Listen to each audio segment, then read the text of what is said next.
how did Hela catch Mjolnir in Thor Ragnarok? Now you might be thinking she didn't catch it, she was just in the way of it, she's just blocking its path. But no, take a closer look. First of all, her fingers are wrapped around the edges as if she's gripping it, not just blocking it. Second of all, look at Thor while her hand is on the hammer. He is in utter disbelief and doing everything he can to pull Mjolnir back to himself, but he can't because she is gripping too hard. But if she can hold it, does that mean Hela is worthy to wield Mjolnir? We do see her wielding it in the hidden murals on Asgard, so she was the owner before Thor, but it's still pretty difficult to believe that Miss Mass Murder over here is worthy of Mjolnir when characters like Tony are not. Although actually by the end of Endgame, I do think Tony could have picked up the hammer. What do you think? Fret not about Hela though, because even though she carried it in the past, and even though she is holding it right here, she is not worthy.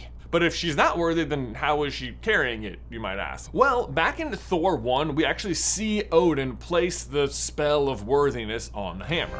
If he be worthy, he shall possess the power of Thor. And there you go. That is the start of the spell. That is the start of people not being able to lift it if they're not worthy, which explains why Hela could carry it in the past, because there was no charm on it. But so then what about right here, right now, or right then? You know what I mean. But the answer is simple. The very reason Hela is able to escape her prison is because Odin just died, which releases the charm holding her in there. The same thing is happening to the hammer. When Odin dies, the spell on the hammer is lifted. So really, for about 60 seconds there, anybody at all could have lifted the hammer. We just don't get to ever see it happen because Hela destroys it almost immediately. But what about Cap in Endgame, you might be wondering? Well, still no problem, because if you'll recall, that version of Mjolnir came from when Thor traveled into the past back to Thor 2 when Odin was still alive, so that particular hammer does still have the charm on it. And that is why you no longer have to wonder